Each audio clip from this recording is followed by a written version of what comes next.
Alex. And how old are you? 22. Where are you originally from? California, like LA.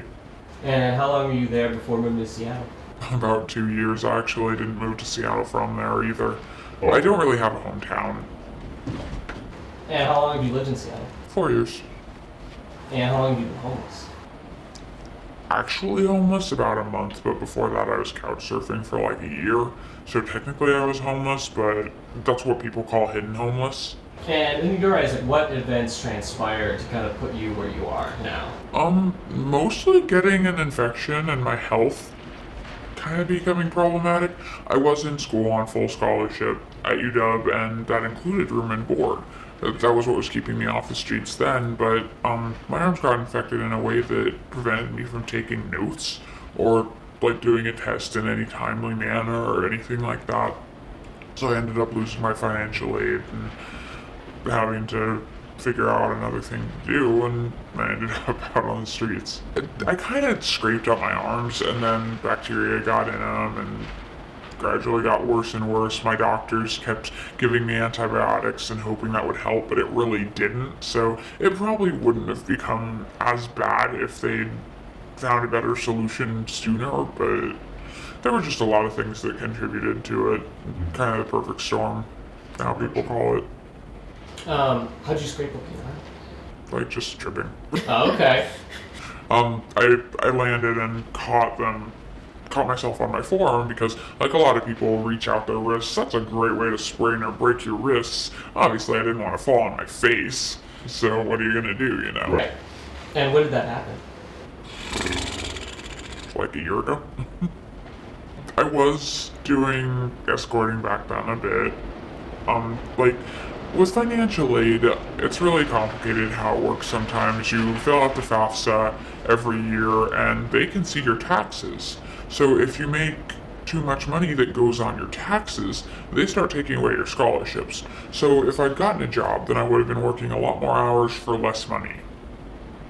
Doesn't make a lot of sense, right? So I had to figure out something else I could do, something else that I could use to supplement my income. This entire thing had to happen because the year I went to college, the year I started college, I got all my scholarships squared away, enough financial aid for everything. Then they raised tuition by 16%, when there was no way I could get more financial aid without taking out a loan. I've always been terrified of debt because that's what made me grow up poor, so my parents being in debt helped along all the issues that I had then, so obviously I wanted to avoid that, so pretty much all I could do to eat was doing that. And before I figured that out, I was also like, I literally went out on dinner dates with guys just to have dinner. So, like, as far as I was concerned, it wasn't really that different taking that next step.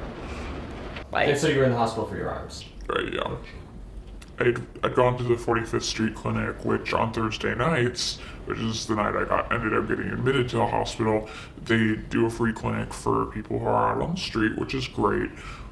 Obviously, my arms freaked out the doctor there. I also had about 102-degree fever from the infection and my body trying to fight it off. I had no idea. Earlier that day, I'd felt chills, but I thought it was because I was outside. Maybe it was because I was in withdrawal.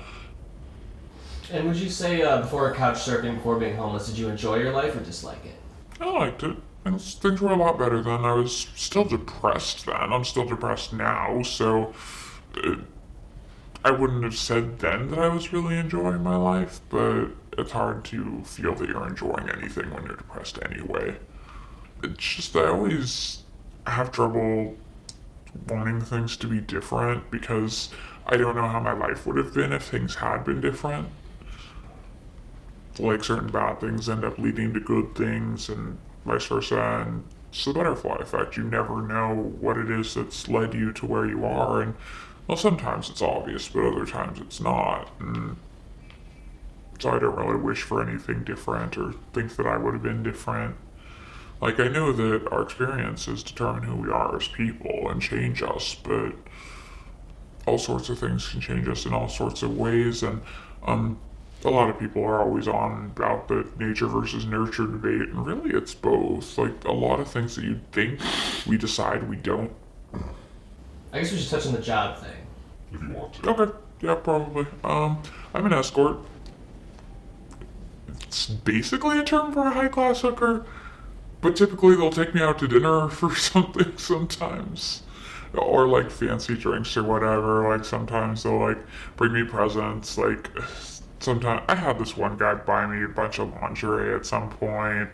Like they'll take me out to bars for fancy drinks or whatever, and so that can be nice. I earn a lot more money doing that than I would if I was a streetwalker, and it's a lot safer. With the site I advertise on, there's like a review system both for men and for women. So, like, there's also an alert system. So if a guy's going around robbing girls or something like that, they'll post something about him. They'll post all his information, and so there are ways to look out. And like you can also set your own rules. You can say what you like and dislike, which like I'm actually asexual. I really don't like any of it, but I just put it as like things that I'll do, which I know is what it's actually asking. It's just to keep things in that legal gray area. You have to be really particular with the language you use and the things you do. Like when I'm talking about payment, I use the word donation. Like obviously I expect it. Obviously they're not going to get anything if they don't give me it, but it still has to be the word donation. Like you never say like, oh, this act will cost you this amount. That is such wrong language to use. It's you pay for the time. Sex is free, you just pay for the company, right? Yep, exactly. It keeps it in a nice legal gray area. I started out, like, I actually found a guy on Craigslist who was offering his services of advertising for girls and putting like stuff on sites for them. And but eventually I decided I wanted to take over it myself, so I did. But at first, I just really didn't know how to get into that. I knew that girls would talk themselves up a certain way, and I just didn't know any of that. I didn't know any of the abbreviations. Like, a lot of services are done as abbreviations, like BBFS is bareback full service. Obviously, I don't do that, not safe, but it's one abbreviation of many. GFE, girlfriend experience, is basically when, like, you'll kiss them and do stuff that, like, a girlfriend would do. Or porn star experience, which is always abbreviated as PSE, where really they're basically treating you like a really fancy masturbation aid, basically. Which obviously I really don't enjoy that, but the money's good. There's a bit of trial and error, but like Urban Dictionary is great in some ways, you know. I actually had to look pretty much everything up on Google, and like obviously I made sure that I encountered enough sources to make sure I knew what I was saying, what I was getting into, and what guys were asking me about, because guys will message girls who do this asking, oh, are you into this or whatever. And so if you don't know what it is, like if you don't know what Russian or Greek means, Russian is tit fucking, Greek is anal. Okay. I haven't been in contact with my family for a long time. My father went to jail when I was 16. I'm 22 now. I was 18 when I started college, obviously, so he'd been in jail already. At first, my mom said that she was going to divorce him, and I believed her for a while, except 6 years later, she still hasn't. What did he do? He was convicted of assault of a child. I'm not going to say what he actually did, but it's nothing good. Mom wasn't supportive of you living there, or? Mom was still with my dad, still, even though he hurt her too, he hit her. She was flat out scared of him, but she still waited for him. She's still waiting for him. And I cannot be in her life if he's in her life, because even if she realizes that she can't tell him where I am or what I changed my name to, I legally changed my name so he couldn't find me. Well, he doesn't think he did anything wrong. He doesn't think he deserves to be in prison. I put him in there for 8 to 10 years. Pretty sure he wants me dead. What do you mean you did? You were the one who... I was the main witness. Victims are usually the main witness. It makes sense.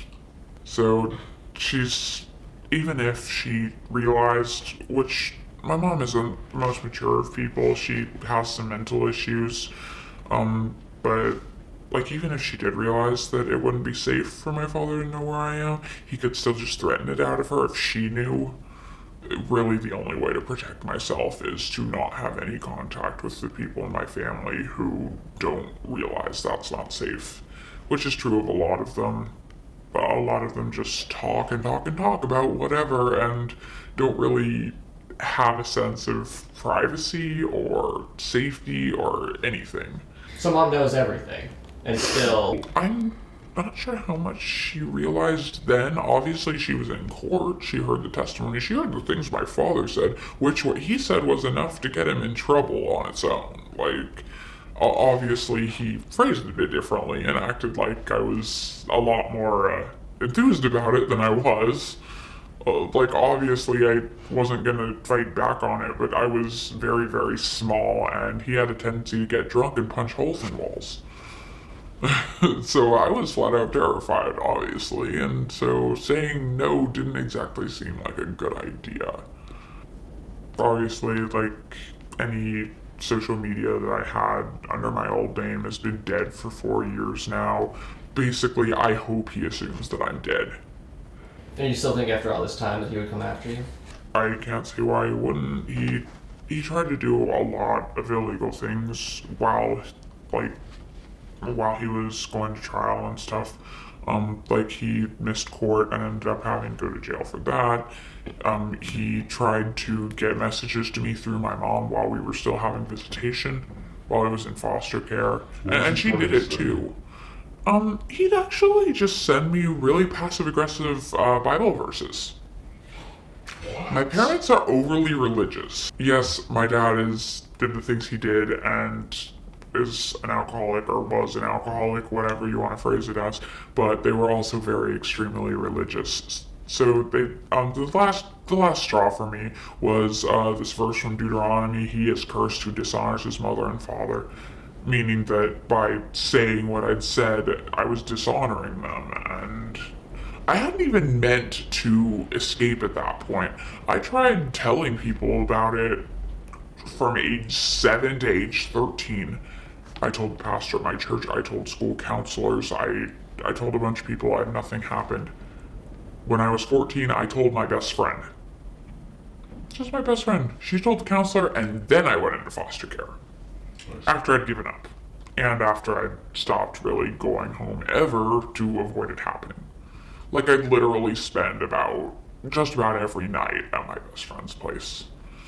Her parents didn't know, like, officially that something was going on, but they could kind of tell, like, yeah, she really doesn't want to be there. When did you start using? A couple of years ago now. I was dealing with physical pain. I was fighting with my boyfriend a lot, and like, I was trying to be smart about it and all, and also, like, I tried a lot of things before that, and I'd always been smart about it. I'd always been fine. I'd never gotten addicted to any of them, and I guess it ended up making me a little cocky, because I'd played with that flower so much already and not gotten burned that if you do that, you end up feeling like it's not going to happen. And so I didn't take as many precautions as I should have and ended up addicted to it. So. And how's it going now? Like, on what level would you consider yourself? I'm working on getting off of it. But it's really difficult to do when you're on the streets.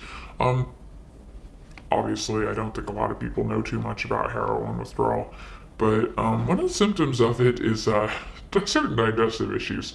Doesn't really work when you don't have a bathroom. I was addicted for a while I was in school, but I was still able to do schooling. It was an injury that got me out of school, not my addiction, which everybody assumes, obviously. Oh yeah, she just got addicted to drugs, so she had to drop out of school because she couldn't deal with it. I can study just fine on it. I wasn't like high out of my mind all the time. I was doing it to medicate my pain, which a lot of people do. A lot of people who end up on heroin usually started off with Oxycontin or something like that in the hospital, or like after surgery or something. But eventually that becomes too expensive and they'll take heroin instead because it is a bit safer to inject actually than pills, which injecting has a much higher bioavailability. Basically, you're going to get more from it for paying less. So if people are addicted to that, which anyone who's been in opiate withdrawal will do basically anything to avoid that.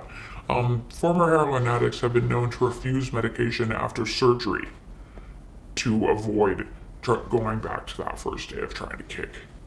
And I mean, do you have any plans? Like, do you plan on making any changes, rehab, shelter, job? I mean, obviously you can't contact family members, but any friends, help of any kind? Do you have any plans to try to make something more concrete? I'm working on things. Recently talked to my boyfriend about getting on methadone. Actually, not even sure if I'm gonna end up tapering off of that because for the longest time, I just saw methadone as trading one addiction for another, but it can help some people. But the unfortunate thing is, like, heroin withdrawal can't kill you unless you're in, like, really poor health to begin with, but methadone withdrawal can. So, like, obviously I didn't really think that would necessarily be a thing that would work out, especially since like they're only open in the mornings. There's a clinic like in Soto, but like that would have been really hard to get to before, like when I was couch surfing in Fall City, for example, which is really far away. Like before I became homeless, none of this was really an option. Like I would have had to wreck my life to fix my life. I'm sick of going into withdrawal, which I do. I use once every 32 hours at this point, so I do spend a lot of my time in withdrawal as it is. With methadone, I could avoid that. I could keep escorting, but instead of the money going into drugs, I could get us an apartment, like just save money until I have enough for a down payment. I'm sick of this.